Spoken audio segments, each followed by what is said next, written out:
Hello, my name is Paul McCartney and I'm here to talk about Meat-Free Monday.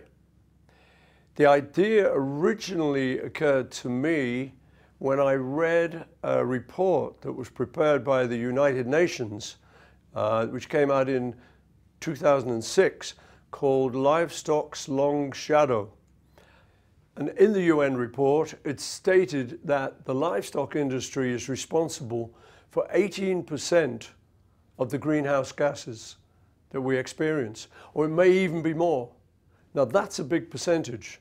So I started to think, well, what can be done about this?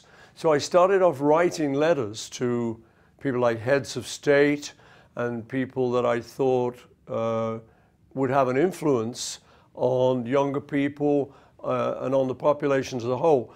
And I told them about this report and said, what interested me about this report was it wasn't written by a vegetarian society so that people could say, well, you would say that, you know, you're vegetarian, you want us all to stop eating meat.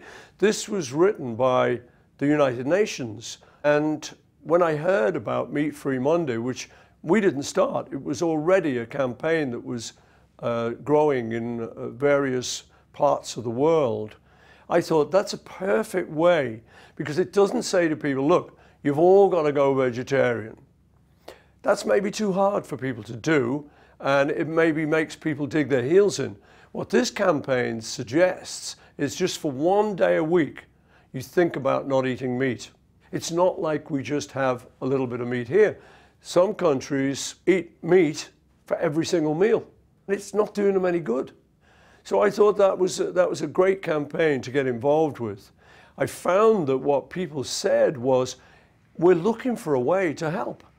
I think we're all aware about climate change and that something has to be done about it. Certainly teachers know about it, certainly politicians know about it, and kids know about it, because it's their world that they're going to inherit. And I don't think they like the idea that we, the grown-ups, are going to mess it up. So it became something that people say, look, I could do that. It's an accessible idea, and it's something that really isn't that difficult to do. Once people do it, I find that a lot of people enjoy it. They think, well, it's really easy. I'm just eating veg, and I'll have pizza, I'll have pasta. And so we in the campaign have said to them, okay, what you need to do is, if it's a puzzle, how can I exist without meat on a Monday? Or for that matter, any other day of the week. You know, we don't mind which day it is. We just happen to say Monday seems to be a good day. How can I exist without that? I have no idea what to cook. Well, then we direct them to our website and to the cookbook that we've prepared, which is really simple. It gives them millions of recipes, millions of ideas, and people have got back to me and said, it's really easy. In fact, some people have said, you know what, I realize I do that anyway. For one day in a week, it's quite often that I would not eat meat. Younger people particularly say we really love this idea because it gives us some way of helping to save our future, helping to save this planet and helping to avoid the catastrophes that climate change could cause. So that's what we're on about. We are particularly keen to get this message over in schools. So our campaign goes into schools and we hold workshops. So the idea seems to be something that's grabbing people's attention. There are certain schools that have adopted the idea. And so the first thing I wanted to know is it working? Are you having loads of complaints from the parents? Are the kids themselves enjoying it? And pretty much in all the cases that we've looked at, people are enjoying it. It creates a day in the week when something else happens on the menu, something interesting arrives, but most importantly, the kids themselves know they're doing something to help their own future. In fact, I heard of a case where on Meat-Free Monday, one of the teachers was having a bacon butty, and the kid said, excuse me, sir. I said, yeah, why, what's wrong? She eating bacon. Oh yeah. And so it's the kids themselves, you know, that give us the hope for the future. So that's our message. Yep. Try just taking this one day out of the week and try not eating meat, because it will cut down on the billions and billions of animals that are slaughtered for our consumption each day, each week, each year. Once you add it all together, it's phenomenal. This is the other thing, you know, medical opinion is starting to say that's what's causing some of the great epidemics in our health these days. That to maybe just not be so crazily in love with meat and to just look at varying your diet a little bit here and there is going to help people as well as the planet. So obviously, I, who've been vegetarian for over 30 years now, I see the value of it, and on a number of levels. If you ask me why I went vegetarian in the first place, it was a compassion thing. I was on sheep farm watching the lambs playing around, and there's nothing much cuter than that. They're just born, they're gambling, they run from one end of the field and somebody says, let's run back. And they all go, so you're watching them and entertaining them, because what happened was we realized we were having leg of lamb. As we're sitting down watching this and the penny dropped, we went, ooh, leg of those.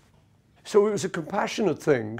And I look at that and I say, come on, seriously, what is wrong with a bit of compassion?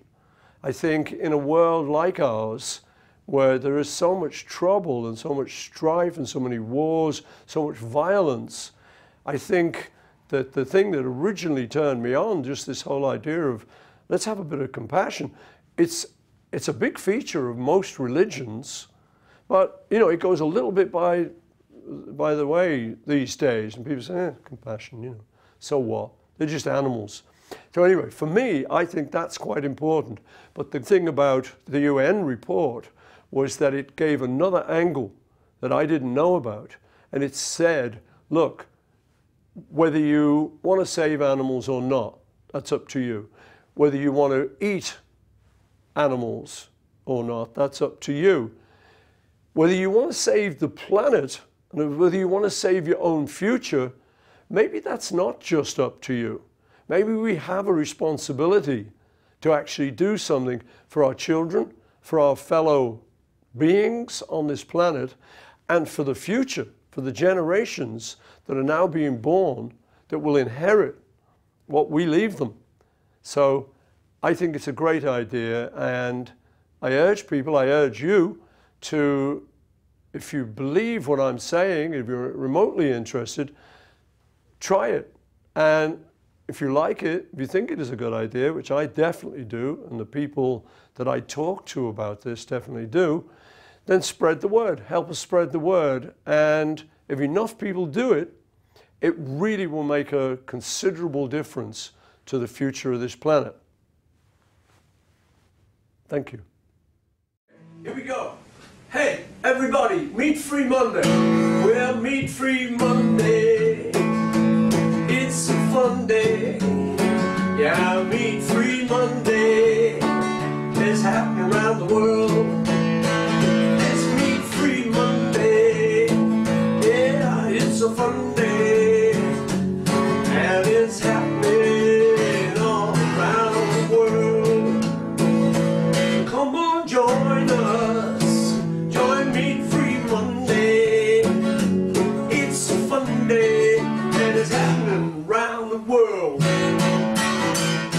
Now surely you can do better than that. Send your songs for Meat Free Monday to support Meat Free Monday. Come on now, Meat Free Monday. Come on everybody. Hey, it's a fun day. And it's happening all around the world. Yeah, Meat Free Monday. Oh, such a fun day.